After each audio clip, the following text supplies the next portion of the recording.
తాకట్లో ఉన్న మీ బంగారాన్ని విడిపించి ఆ రోజు ఆన్లైన్ రేటుకి కొంటాం. Sharma gold company.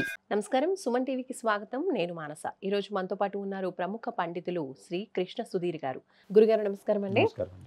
గురుగారు, వంగా బాబా లాంటి కొంతమంది ఇప్పుడు యుగాంతం అయిపోతుంది అని చెప్తూ ఉన్నారు. దానివల్లే అంటే ఆ యుగాంతం ప్రభావం మొదలైంది, అందుకనే 2025 నుంచి కూడా ఈ విపత్కర పరిస్థితులన్నీ కూడా చూస్తూ ఉన్నామని అంటున్నారు. దీనికి జ్యోతిష్య పరంగా మీరేం చెప్తారు? అలాగే 2 గ్రహణాలు కూడా ఇప్పుడు రాబోతున్నాయి కాబట్టి, సెప్టెంబర్లో చంద్రగ్రహణం కూడా ఉంది కాబట్టి ఈ ప్రభావం అంతా ఏ విధంగా ఉంటుందంటారు? ఆమె చెప్పేదానికి ఏదైనా బేస్తో చెప్తున్నట్టు ఏమన్నా ప్రూఫ్ ఉందండి? బేస్ అంటే అనిపించింది, తను చెప్పింది, లైక్ ఇన్ఫ్యూజన్ లాంటిదే తప్పితే అంతే. ఇప్పుడు జరిగిన వాటిని చెప్పుకుంటున్నాం, మిస్ అయిన వాటిని గురించి ఎందుకు మాట్లాడుకోవట్లేదు?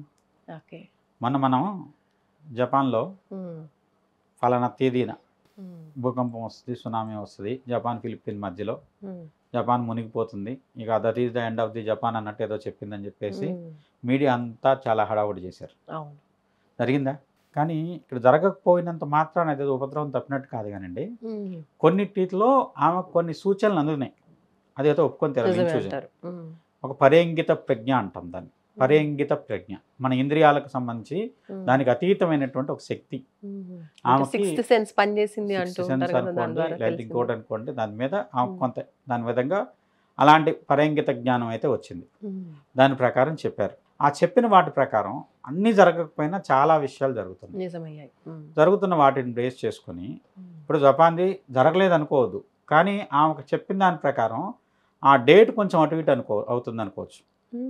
ఆ చెప్పిన డేటు మేము జ్యోతిష్యంలో చెప్తూ ఉంటాం. ప్రమాదం అయితే సముద్రం నుంచి జల సంబంధమైన ప్రమాదాలు 2025 ఈ సంవత్సరంలోను, ఆ తర్వాత వచ్చేసి మీన రాశిలో శని ఉన్నంత కాలం 2.5 సంవత్సరాలు శని సంచారం మీనంలో ఉంటుంది.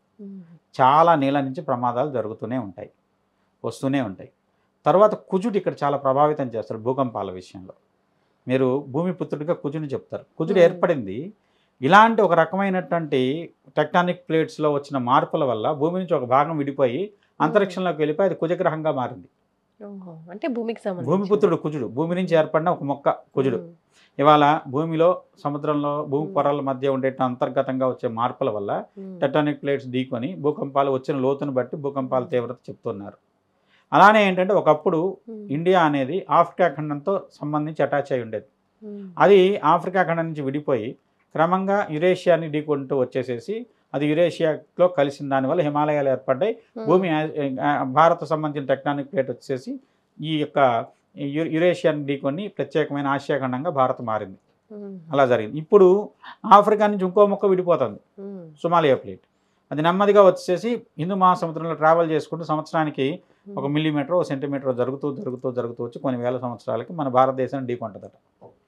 అలా ఏర్పడుతుందని చెప్తున్నారు. జరుగుతుంది, అది ఆఫ్రికా ఖండం నిలువుగా చీలిపోతుంది. అలానే ఈ కొన్ని ప్రమాదాలు సముద్రం లోపల అంతర్గత పొరల్లో వచ్చే పసిఫిక్ ఓషన్ చాలా డీపెస్ట్ సీ ఓషన్, దాంట్లో వచ్చే పొరల్లో వచ్చే చిన్న మార్పు ఈ ఖండాల యొక్క ముఖ చిత్రాలన్నీ మార్చేయచ్చు. అలాగే సముద్రం లోపల ఉండేటువంటి కొన్ని జలచరాలు కూడా ఈ మధ్యన బయటపడ్డాయి, కొన్ని చనిపోయాయి, కొన్ని అవన్నీ కొన్ని రాబోయే విపత్కరానికి సూచనల కింద తీసుకోవచ్చు. 100% తీసుకోవచ్చు. ఫలానా చేప ఒక చోట కనపడింది, అది కనపడితే ప్రమాదం వస్తుందని వాళ్ళకు ఉన్నటువంటి అక్కడ ప్రాంతీయమైనటువంటి నమ్మకాల విశ్వాసాల ఆధారంగా చెప్తున్నారు. కానీ ప్రపంచవ్యాప్తంగా ఏది ఏమైనా జల సంబంధమైనటువంటి ఉపద్రవాల వల్ల ప్రతి ఒక్క దేశం కూడా బాధించబడుతున్నది, అది యథార్థం ఇవాళ పరిస్థితుల్లో. దానికి కారణం పర్యావరణాన్ని మనం పట్టించుకోలేదు. ఇవాళ సహారా ఎడారి పచ్చగా మారిపోతుంది. అలానే మనకు సంబంధించినటువంటి ఏషియాలో ఉన్నటువంటి ఈ అరేబియన్ సంబంధించిన డెజర్ట్ ఏదైతే ఉందో అరేబియా ఎడారి కూడా ఆల్మోస్ట్ కొంత భాగం కొన్ని చెట్లు మొలకెత్తాలు కొన్ని పచ్చ బయళ్ళగా మారిన సందర్భాలు చూస్తున్నాం మనం. ఇప్పుడు ఈ సంవత్సరంలో చాలా విశేషాలు అలాంటివి మారినాయి. తద్వారా భూమి లోపల ఉండే నిధి నిక్షేపాల్లో కూడా మార్పులు వస్తున్నాయి. నిన్నమన్నటి వరకు భారతదేశానికి సంబంధించినటువంటి దాంట్లో ఎక్కడా పెద్ద ఈ కాయిల్ నిక్షేపాలు లేవు. కానీ ఇప్పుడు అండమాన్ సముద్రం దగ్గర చాలా పెద్ద స్థాయిలో నిక్షేపాలు కనుగొన్నారని, అలానే అరేబియన్ సముద్రంలో వచ్చేసేసి మీకు ఈ పాకిస్తాన్కి భారతదేశానికి మధ్య అరేబియా సముద్రం లోపల పెద్దదైనటువంటి ఒక సహజ వాయు నిక్షేపాలు ఆయిల్ నిక్షేపాలతో కనుగొన్నారని చెప్పి న్యూస్ వస్తుంది. ఇలాంటివన్నీ ఏంటంటే ఆ భూమి లోపల వచ్చే పొరల్లో వచ్చేటువంటి మార్పుల వల్ల ఆటోమేటిక్గా పక్కకు జరగటం జరుగుతుంది. తద్వారా ఏర్పడేటువంటి పరిస్థితుల్లో కొన్ని దేశాలు ఇవాళ వరకు ఆర్థికంగా ప్రపంచాన్ని శాసించినాయి.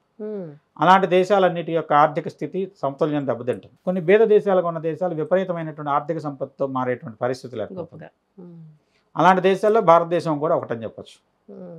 ఎందుకంటే అండి, మకర రాశి మన స్వాతంత్రం వచ్చిన పుష్యమి నక్షత్రం కర్కాటకంలో, కానీ భూమి మీద మన యొక్క రేఖాంశాలను బట్టి విభజన చేసుకుని టైం జోన్స్ ఉన్నాయి కదా, దాని ప్రకారం మకర రాశిలోకి భారతదేశం వస్తుంది. అందువల్ల ఇది కర్మభూమి అంటున్నాం. దశమ స్థానం కర్మస్థానం, మకర రాశి కర్మరాశి, అందువల్ల కర్మభూమి ఇది. ఇక్కడ కర్మ చేస్తే ఆ కర్మ 10 ఫలితాన్ని ఇస్తుంది. ఇప్పుడు క్రౌంచ ద్వీపం అంటే అమెరికా కానీ కెనడా కానీ, అది వచ్చేసి భోగభూమి. మన యొక్క బలిని పాతాళంలోకి విష్ణువు తొక్కేసినప్పుడు వామన రూపంలో అక్కడికి వెళ్ళి ఆయన ఉన్నాడని అక్కడ ఉంటాడు కాబట్టి అది బలికి సంబంధించిన చక్రవర్తికి సంబంధించిన ప్రాంతం, అది భోగభూమి. దానికి కాపలాగా మహావిష్ణువే ఉంటాడని మన పురాణాలు చెప్తాయి. పాతాళానికిలో ఉన్నటువంటి బలి చక్రవర్తి రాజ్యానికి కాపలా విష్ణు అట వామన రూపంలో. ఆ విధంగా ఆ దేశం అంతా బాగా ఏదైతే ఎడారి ప్రాంతం అని వదిలేసిందో అది విపరీతమైన ధనప్రావమైనటువంటి ప్రాంతం కింద మారింది. ఇలాంటి పరిస్థితుల్లో ఇప్పుడు వచ్చేటువంటి మార్పులు ప్రపంచవ్యాప్తంగా కొన్ని దేశాల ముఖ చిత్రాలను మార్చేస్తున్నాయి. జపాన్ అనేది దీవులు అస్తవ్యస్తం అవుతాయి. అది ఈ సంవత్సరం కావచ్చు, ఒక 6 నెలలు అటో ఇటో జరగచ్చు, కానీ జరగడం మాత్రం తథ్యం. దీనికంటే కుజుడు చాలా తీవ్రమైన ప్రభావాన్ని కలిగిస్తున్నాడు. కుజ సంబంధమైనటువంటి సంచారం వల్ల కుజుడు శని ఇద్దరు కూడా ఒకరికొకరు చూసుకుంటున్న స్థితి జూలై 26 నుంచి 28 నుంచి ఏర్పడుతుంది. అది కొంచెం ప్రమాదకరమైన స్థితి అని చెప్పచ్చు. తద్వారా కొన్ని విపరీతమైన పరిణామాలు. అలానే మీకు రాబోయే సెప్టెంబర్ 7వ తారీఖు ఉన్నటువంటి చంద్రగ్రహణం కుంభరాశిలో ఏర్పడుతుంది. పూర్వభద్ర నక్షత్రం. అలానే వచ్చేసి తర్వాత వచ్చేటువంటి 21వ తారీఖు ఉన్నటువంటి సూర్యగ్రహణం మన దేశంలో లేదు, కానీ పసిఫిక్ ప్రాంతం మొత్తం ఉంది. కాబట్టి అది కూడా పసిఫిక్ సముద్ర ప్రాంతంలో తీవ్రమైనటువంటి నష్టాన్ని కలిగించవచ్చు అని చెప్పచ్చు. ఇలాంటి విపరీతమైన పరిణామాలు ప్రపంచవ్యాప్తంగా ఏర్పడుతున్నాయి. అది దేశపరమైనటువంటి రాజకీయ వ్యవస్థ అతలాకుతలం చేస్తున్నాయి. ప్రపంచాన్ని శాసిస్తున్నాను అనుకునేటువంటి దేశాధినేత అతి త్వరలో అతి దారుణంగా చంపబడతాడని చెప్పచ్చు ఇలాంటి మార్పుల వల్ల. అది ప్రపంచంలో నేనేది చెప్తే అది ప్రపంచం మొత్తం వినాలి అనేటువంటి ఒక అహంకారంతో విరవేగుతున్న దేశాధినేత అని చెప్పచ్చు.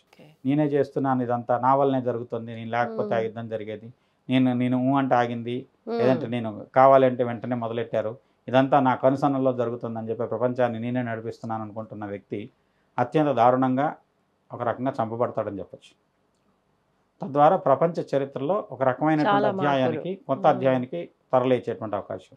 వింటుంటేనే చాలా పెను మార్పులు సంభవించే అవకాశం తెలుస్తూ ఉంటుంది. కాబట్టి అసలు ఎలా ఉంటుంది అనేది ముందు చూడాల్సిందే. ధన్యవాదాలు గురుగారు. నమస్కారం.